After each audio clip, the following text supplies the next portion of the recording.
اردو دنیا کے ناظرین السلام علیکم۔ ناظرین، آج کی یہ ویڈیو انتہائی دلچسپ اور معلومات سے بھرپور ہے، کیونکہ آج ہم اس ویڈیو میں آپ کو وہ حقائق بتانے جا رہے ہیں جو کہ بھارت اور چین کے مابین سرحدی تنازع کی اصل وجہ ہیں۔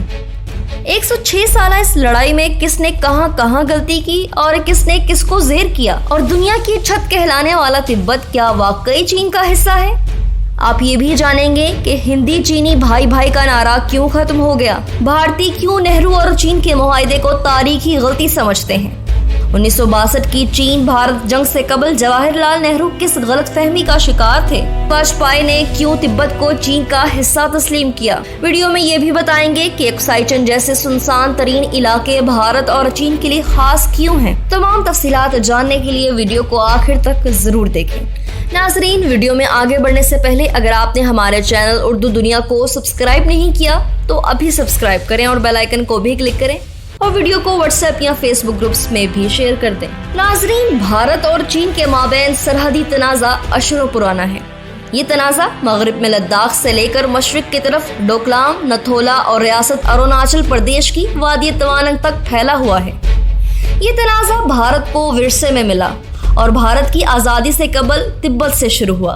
قریب 3500 کلومیٹر طویل مشترکہ سرحد کی حدیں کیا ہونی چاہیے، اسی معاملے پر دونوں ہمسایہ ممالک نے سن 1962 میں ایک جنگ بھی لڑی، لیکن کوئی حل نہ نکلا۔ ناقابل رسائی علاقے، غیر حتمی سروے اور برطانوی سامراجی دور کے نقشے نے اس تنازع کو مزید پیچیدہ بنا دیا۔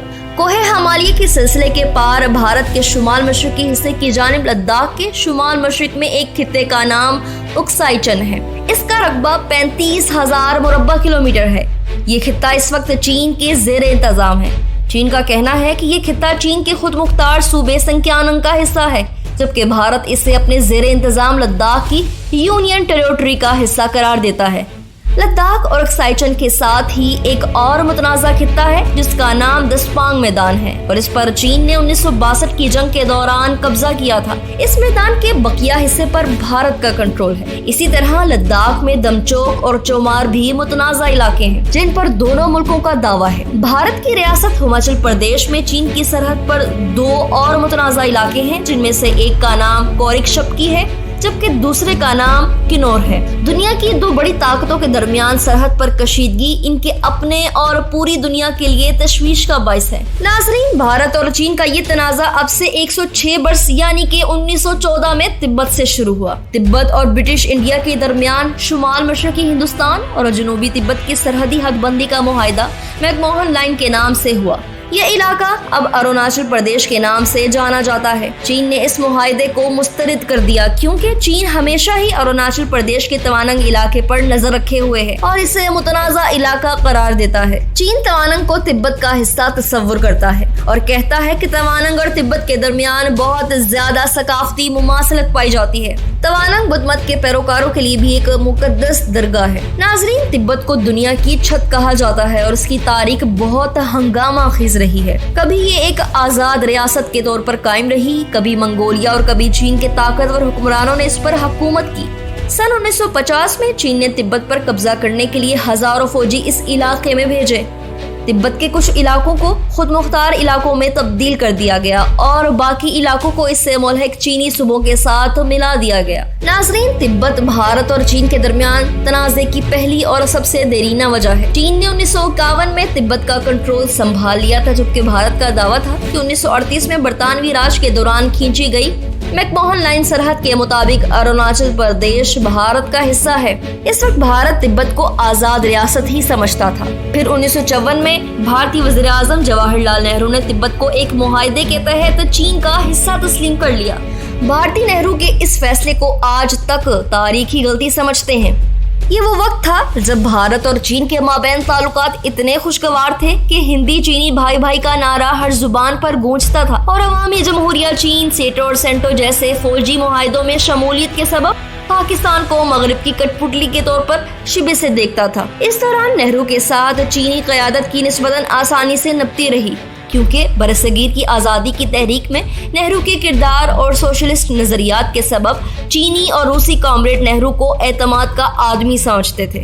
تاہم چین کی نہرو کے ساتھ یہ دوستی محض 8 سال ہی قائم رہ سکی اور پہلی چین بھارت علاقائی دراڑ تب پڑی جب 1959 میں بھارت نے 3500 کلومیٹر تک کی ہمالیائی سرحد حد بندی کے نقشے شائع کیے، جس میں تبت کے کئی علاقوں کو بھارت کا حصہ دکھایا گیا، جبکہ چین کا دعویٰ تھا کہ کشمیر سے متصل 48,000 مربع کلومیٹر پر پھیلا ہوا اکسائی چین، مشرقی لداخ کے کچھ علاقے اور جنوبی تبت سے متصل بھارت کے زیر قبضہ اروناچل پردیش کے 90,000 کلومیٹر کا رقبہ اس کا ہے۔ جب بھارت نے یک طرفہ سرحدی نقشے شائع کیے تو چین نے پہلی بار واضح طور پر کہا کہ وہ 1914 کی برٹش انڈیا اور تبت کے مابین کھینچی گئی میک موہن لائن سمیت کسی سرحدی حد بندی کو تسلیم نہیں کرتا جب تک کہ نئی حد بندی کے لیے باضابطہ بات چیت کا عمل شروع نہیں ہوتا۔ بھارت نے اس چینی موقف کو مسترد کر دیا۔ یہ اختلافات بڑھتے بڑھتے دونوں ممالک کو 3 برس بعد 1962 میں ایک بھرپور جنگ کے دہانے تک لے آئے۔ اس جنگ کی ایک بڑی وجہ جواہر لال نہرو کی غلط فہمی تھی۔ نہرو سمجھتے تھے کہ چین کمیونسٹ انقلاب کے بعد اندرونی اتھل پتھل کا شکار ہے اور پرانے اداروں کی شکست و ریکٹ کے بعد نئے ادارے بنانے اور مستحکم ہونے میں ابھی خاصا وقت درکار ہے، لہٰذا یہی موقع ہے کہ چین کے اپنے پاؤں پر اٹھ کھڑے ہونے سے پہلے جارحانہ فارورڈ پالیسی کے تحت نئی فوجی چوکیاں تعمیر کر کے سرحدی حد بندی کو ہمیشہ کے لیے اپنے حق میں کر لیا جائے۔ بھارتی خفیہ اداروں کی بھی یہی رپورٹ تھی کہ چین فی الحال طاقت کے بھرپور استعمال کی سکت نہیں رکھتا۔ بھارت نے لداخ سے آسام تک فارورڈ پالیسی کے تحت یک طرفہ سرحدی حد بندی اور فارورڈ چوکیوں کی تعمیر شروع کر دی۔ حسب توقع فریقین کے درمیان ہلکی پھلکی مسلح چھیڑ چھاڑ معمول ہوتی گئی، مگر بھارت کے علم میں شاید یہ نہیں تھا کہ چین اس وقت ایک زخمی شیر کی مانند تھا جسے چھیڑنا اس کے لیے کسی بھی وقت خطرہ ثابت ہو سکتا تھا۔ اور یہی ہوا جب 20 اکتوبر 1962 کو چین نے 2 محاذ کھول دیے، ایک شمال مشرق میں آسام کی جانب اور دوسرا وسط میں لداخ کی جانب۔ 20 سے 50 کلومیٹر تک تیزی سے پیش قدمی کی۔ آسام کی سرحد کے اندر 43 کلومیٹر پرے تیز پور قصبے پر قبضہ کر لیا۔ اسی مقام پر سکم اور بھوٹان کی سرحد بھی ہے۔ سکم وہ آخری علاقہ ہے جہاں تک بھارت کو رسائی حاصل ہے۔ سکم کے کچھ علاقوں پر بھوٹان کا بھی دعویٰ ہے اور بھارت اس دعوے کی حمایت بھی کرتا ہے۔ 21 نومبر کو چین نے یک طرفہ جنگ بندی کا اعلان کرتے ہوئے اپنی فوجیں رضاکارانہ طور پر 20 کلومیٹر پیچھے تک ہٹا لیں اور بھارت کو پیشکش کی کہ وہ بھی فوجیں پیچھے ہٹا کر باضابطہ سرحدی حد بندی کے لیے بات چیت شروع کرے۔ اس جنگ نے خطے پر جو دورس اثرات مرتب کیے وہ آج تک غالب ہیں۔ پہلی بار بھارت کو اندازہ ہوا کہ اونٹ پہاڑ تلے بھی آ سکتا ہے۔ پہلی بار چین کو اندازہ ہوا کہ اندرونی ٹوٹ پوٹ کے باوجود اس کے اندر ایک بڑی طاقت بننے کا کسب باقی ہے۔ چین نے بین الاقوامی اسٹیج پر آمدنیوں کا اعلان اکتوبر 1964 میں پہلے ایٹمی دھماکے سے کیا۔ بھارت اس ایٹمی منزل سے ابھی 10 برس پیچھے تھا۔ 1967 میں سکم کے علاقے میں دونوں ممالک کی فوجوں کے درمیان فائرنگ کے تبادلے کے 2 واقعات ہوئے۔ پہلا ناتھولا کا واقعہ کہلاتا ہے جبکہ دوسرا چھولا کا واقعہ، جس میں چینی فوج کو سکم سے پسپا ہونا پڑا تھا۔ اس کے بعد کافی عرصے تک اس مقام پر کشیدگی جاری رہی اور بالآخر 1975 میں انڈیا نے خود مختار ریاست سکم کا انڈیا سے الحاق کر لیا۔ 1974 میں بھارت نے ایٹمی دھماکے کر کے چین کے مقابلے میں توازن قائم کرنے کی کوشش کی اور تعلقات پر جمی برف پگھلنے لگی۔ وزیر خارجہ اٹل بہاری واجپئی پہلے اعلیٰ بھارتی عہدیدار تھے جنہوں نے چین کا 1962 کی جنگ کے بعد دورہ کیا اور سفارتی تعلقات بحال کیے۔ اب یہ دونوں جوہری طاقتوں کے لیے ایک اہم ترین دور تھا اور یہی وجہ تھی کہ 1986 میں اروناچل پردیش کو باقاعدہ ریاست کا درجہ دینے کا اعلان کیا تو چین نے بھرپور احتجاج ضرور کیا اور پوری ریاست پر اپنا دعویٰ ضرور جتایا، البتہ کوئی براہ راست فوجی اقدام کرنے یا شمشیر ہوا میں لہرانے سے گریز کیا۔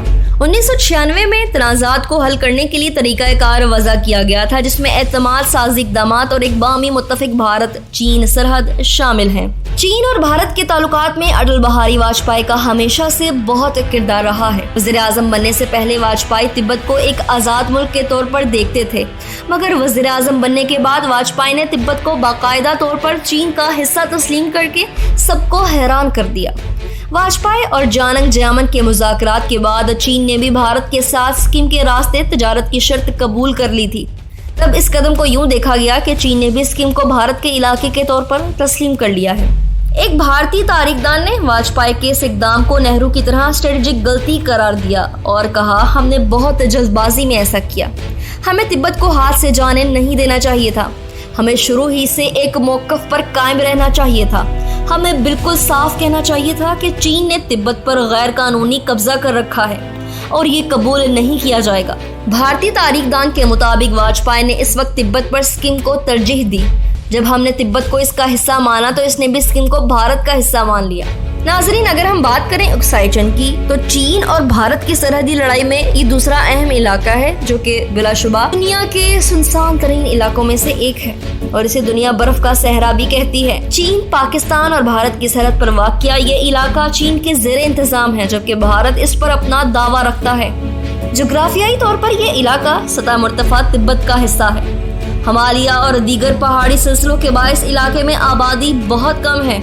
تاریخی طور پر یہ علاقہ مملکت لداخ کا حصہ تھا جو 19ویں صدی میں کشمیر میں شامل ہو گیا۔ چین کے علاقوں تبت اور سنکیانگ کے درمیان اہم ترین شاہراہ اسی علاقے سے گزرتی ہے جس کے باعث یہ چین کے لیے انتہائی اہمیت کا حامل علاقہ ہے۔ تاریخ دانوں کا کہنا ہے کہ بھارت اور چین جیسے بڑے ممالک کا اس جغرافیائی طور پر دشوار گزار خطے میں مد مقابل آنا انوکھی بات نہیں۔ لداخ کی گزشتہ 1500 سال کی تاریخ بتاتی ہے کہ اس ویران علاقے میں موجودہ تنازع ایک پرانے سلسلے کی کڑی ہے، ایک ایسا سلسلہ جس کے ابتدا میں چین کے بادشاہ اور اسلامی سلطنت کے خلیفہ بھی آمنے سامنے نظر آتے ہیں۔ اس علاقے میں مغل بادشاہوں کو بھی خاصی دلچسپی رہی۔ بھارت اور چین کی جانب سے گزشتہ 40 برسوں میں سرحدی تنازع کو بات چیت کے ذریعے حل کرنے کی بہت کوششیں کی گئی، اگرچہ ان کوششوں سے اب تک کوئی خاص نتائج حاصل نہیں ہو سکے۔ تاہم چین کئی بار کہہ چکا ہے کہ اس نے اپنے پڑوسیوں کے ساتھ سرحدی تنازع بات چیت سے حل کر لیے ہیں اور بھارت کے ساتھ یہ معاملہ بھی نمٹ ہی جائے گا، لیکن دو طرفہ مذاکرات کے 19 طویل ادوار کے بعد بھی اس سلسلے میں اب تک کوئی پیش رفت نہیں ہو سکی۔ نئے آنے والی ناظرین سے ایک بار پھر گزارش ہے ہمارے چینل کو سبسکرائب کریں اور گھنٹی کے بٹن کو کلک ضرور کریں۔ ویڈیو پسند آنے پر فیس بک اور واٹس ایپ گروپس میں بھی شیئر کر دیں۔